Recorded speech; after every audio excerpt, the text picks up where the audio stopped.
అందరికీ నమస్తే. చాలా ముఖ్యమైన టాపిక్తో మీ ముందుకు వచ్చాను ఈరోజు. అదేంటంటే ఇది వినడానికి చాలా షాకింగ్గా అనిపించింది. నేషనల్ మెడికల్ కమిషన్ ఒక 2 days బ్యాక్ ఒక రిపోర్ట్ని బయటపెట్టింది. అదేంటంటే మన దేశంలో చదువుతున్న మెడికల్ స్టూడెంట్స్లో సుమారుగా 37,000 మంది మెడికల్ స్టూడెంట్స్ వాళ్ళ మెంటల్ ఇల్నెస్ ఇష్యూస్ గురించి ఎక్స్ప్రెస్ చేశారు. అంటే వాళ్ళ మెంటల్ హెల్త్ సరిగ్గా లేదని వాళ్ళు చెప్పుకున్నారు. 37,000 మంది అనేది చాలా చిన్న నెంబర్ కాదు, చాలా పెద్ద నెంబరు. వీళ్ళందరూ ఎవరు? రేపు పొద్దున డాక్టర్స్ అయ్యి మిగిలిన వాళ్ళందరికీ వైద్యం చేయాల్సిన వాళ్ళు, మిగిలిన వాళ్ళ యొక్క ఆరోగ్యాన్ని కాపాడాల్సిన వాళ్ళు. అలాంటి వాళ్ళు 37,000 మంది మానసిక రుగ్మతతో బాధపడడం అనేది చాలా భయంకరమైన విషయము. అది 37,000 మంది అనేది టిప్ ఆఫ్ ద ఐస్బర్గే, పైకి మాత్రమే కనిపించేది. ఇంకా చెప్పుకోని వాళ్ళు చాలామంది ఉంటారు. ఎందుకంటే మెంటల్ హెల్త్ గురించి మన సమాజంలో చాలా స్టిగ్మా ఉంటుంది. పిచ్చోడు అంటారని, మెంటల్ హాస్పిటల్లో వేయాలని చెప్పి మనం చాలా వరకు చూస్తుంటాం. మన తెలుగు స్టేట్స్లో అయితే ఎర్రగడ్డ హాస్పిటల్ని చాలా సినిమాలలోన తిట్టడానికనో వెక్కిరించడానికనో ఇలా వాడుతుంటారు. ఈ సంస్కృతి మనం బంద్ చేసుకుంటే మంచిది. అలా ఎర్రగడ్డ హాస్పిటల్ కానీ లేకపోతే మెంటల్ ఇల్నెస్ ఉన్న వాళ్ళని కానీ తక్కువగా చూడటము, చులకనగా చూడటం చాలా మంచి విషయం కాదు. దానివల్ల వాళ్ళకున్న రుగ్మతని వాళ్ళు బయటకు చెప్పుకోలేరు. కానీ ఒక మనిషి జీవితంలో కనీసం 7 నుండి 10% మంది ఏదైనా ఒక్కసారన్నా డిప్రెషన్కు లోన్ అవుతారు, యాంగ్జైటీ డిజార్డర్కి లోన్ అవుతారు, మెంటల్ ఇల్నెస్ లోన్ అవుతారు.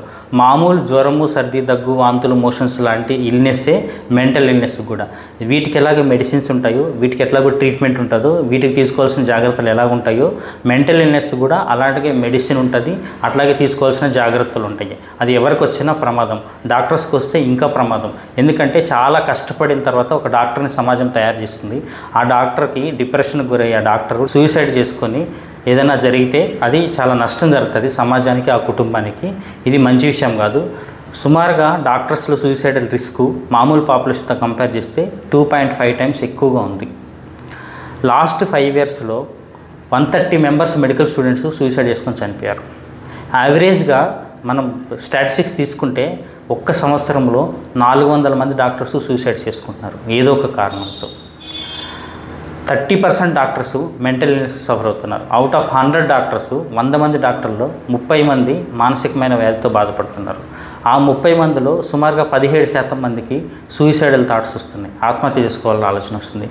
ఇది మంచి విషయం కాదు. దీనికి ప్రధానమైన కారణం ఏంటంటే, ఫస్ట్ పాయింట్, మిగిలిన వాళ్ళ working hours, doctors working hours different. యూజువల్గా 1 weekలో 80 hours వర్క్ చేస్తే ఆ మనిషి ఎఫిషియన్సీ దెబ్బతింటుంది. మోర్ దెన్ 80 hours అసలు పని చేయకూడదు, ఎంత పెద్ద వర్క్ అయినా కానీ. కానీ మన Indian doctors more than 100 hours per week పనిచేస్తున్నారు అటెస్టేజ్.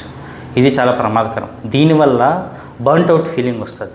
బర్న్ట్ అవుట్ అంటే ఏంటంటే ఫిజికల్గా, ఎమోషనల్గా ఎగ్జాస్ట్ అయిపోవడం, ఫిజికల్గా, ఎమోషనల్గా, మెంటల్గా ఎగ్జాస్ట్ అయిపోవడం, ప్రొలాంగ్ స్ట్రెస్ వల్ల, కంటిన్యూస్ ఈ వర్క్ స్ట్రెస్ వల్ల వాళ్ళు ఎగ్జాస్ట్ అయిపోయి బర్న్ట్ అవుట్ అయిపోయిన తర్వాత దీని పర్యవసానమే యాంగ్జైటీ డిజార్డర్స్, డిప్రెషన్స్ జరుగుతాయి. దీనివల్ల సబ్స్టెన్స్ అబ్యూజ్, డ్రగ్ అడిక్షన్ కూడా మెడికల్ కాలేజ్లో కానీ విపరీతంగా పెరుగుతుంది, ఎందుకంటే ఈ స్ట్రెస్ని హ్యాండిల్ చేయలేక. సెకండ్ పాయింట్ ఏంటంటే, సుమారుగా 45% ఆఫ్ ద డాక్టర్స్, 100లో 45 మంది ఈవెన్ 7 hours కూడా నిద్రపోతలేరు. అట్లీస్ట్ మినిమం 7 hours స్లీప్ ఉన్నది ఓన్లీ 55% వాళ్ళే. 45% వాళ్ళకి లెస్ దెన్ 7 hours స్లీప్ ఉంటుంది. నిద్ర లేకపోవడము, ప్రొలాంగ్డ్ స్ట్రెస్. ఇంకొక విషయము, మిగిలిన వాళ్ళ కాకుండా వీళ్ళు చాలామంది మెడికల్ స్టూడెంట్స్ ఫ్యామిలీకి దూరంగా ఉండి చదువుకోవాల్సి వస్తుంది, హాస్టల్స్లో ఉండాల్సి వస్తుంది. కొంతమంది అయితే స్టేట్స్ మారి వేరే స్టేట్లకి వెళ్ళి చదువుకుంటారు. ఇట్లా ఫ్యామిలీ నుంచి సపోర్ట్ లేకపోవడము, ఫ్రెండ్స్ నుంచి సపోర్ట్ లేకపోవడం వల్ల ఈ 3 కారణాలు, ఎక్కువ వర్కింగ్ అవర్స్ ఉండడము, నిద్ర లేకపోవడము, family and peer pressure support లేకపోవడం, ఫ్రెండ్స్ సపోర్ట్ లేకపోవడం వల్ల డిప్రెషన్కి గురవుతున్నారు, యాంగ్జైటీ డిజార్డర్కి గురవుతున్నారు. దీనివల్ల చాలామందికి సూసైడల్ థాట్స్ వచ్చి జీవితాన్ని అంతం చేసుకుంటున్నారు. ఇది మంచి విషయం కాదు. నేను మెడికల్ స్టూడెంట్స్కి, డాక్టర్స్కి చెప్పేది ఏంటంటే, మనం చాలా టఫెస్ట్ కోర్స్ అవుతాం, మిగిలిన వాళ్ళతో మనం కంపేర్ చేసుకోకూడదు. మన ఏజ్ ఉన్న వాళ్ళు సాఫ్ట్వేర్, చార్టెడ్ అకౌంటెంట్ మనకంటే ఎక్కువ రిలాక్స్డ్, లగ్జరియస్ లైఫ్, ఎక్కువ ఎర్న్ చేస్తూ హ్యాపీ లైఫ్ లీడ్ చేస్తున్నారు అని మనం కంపేర్ చేసుకోకూడదు. ఎందుకంటే భగవంతుడు ఈ యూనివర్స్లో ఇంకొక లైఫ్ని సేవ్ చేసే అంత అదృష్టం, అది మనకి దక్కిన అదృష్టం. ఇంకొకరు సఫరింగ్ని, పెయిన్ని తీయగలిగే శక్తి కొంతమందికి మాత్రమే ఉంటుంది. సో ఇది మన ప్రివిలేజ్. కాకపోతే దీనివల్ల మనం చాలా పర్సనల్ లైఫ్ కోల్పోవాల్సి వస్తుంది, ఫ్యామిలీ లైఫ్ కోల్పోవాల్సి వస్తుంది, చాలా మెంటల్గా సఫర్ అవ్వాల్సి వస్తుంది. కానీ దీన్ని చాలా జెంటిల్గా స్మూత్గా మనం హ్యాండిల్ చేయాలి. మనకి ఏదైనా మెంటల్ ఇల్నెస్ ఉందని అనిపించినప్పుడు, డిప్రెషన్ అనిపించినప్పుడు, బర్న్అవుట్ ఫీలింగ్ వచ్చినప్పుడు, యాంగ్జైటీ అని అనిపించినప్పుడు మనం సైకియాట్రిస్ట్ హెల్ప్ తీసుకోవడం తప్పు కాదు. మామూలు ఫిజిషియన్ లాగే సైకియాట్రిస్ట్ కూడా ఒక ఫిజిషియన్, మెంటల్ హెల్త్ చూసుకునే అతను. ఖచ్చితంగా వాళ్ళ హెల్ప్ తీసుకోవాలా, మన ఫ్రెండ్స్తో షేర్ చేసుకోవాలా, ఫ్యామిలీస్తో షేర్ చేసుకోవాలా. అసలు అలాంటి సిచ్యుయేషన్ రిపీట్ కాకుండా ఉండడం కోసం పాజిటివ్ ఎనర్జీ ఉండాలి, మన చుట్టుపక్కల పాజిటివ్ ఆరా ఉండాలి, డే మొత్తం పాజిటివ్తో స్టార్ట్ చేయాలా. ఖచ్చితంగా ఏదైనా ఒక మంచి పుస్తకం చదవడం అలవాటు చేసుకోవాలా.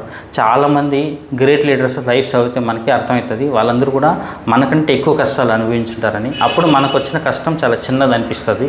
సో ఖచ్చితంగా గ్రేట్ లీడర్స్ బయోగ్రఫీ లాంటివి చదవాలి, మనం వాళ్ళని ఇన్స్పిరేషన్ పెట్టుకోవాలి.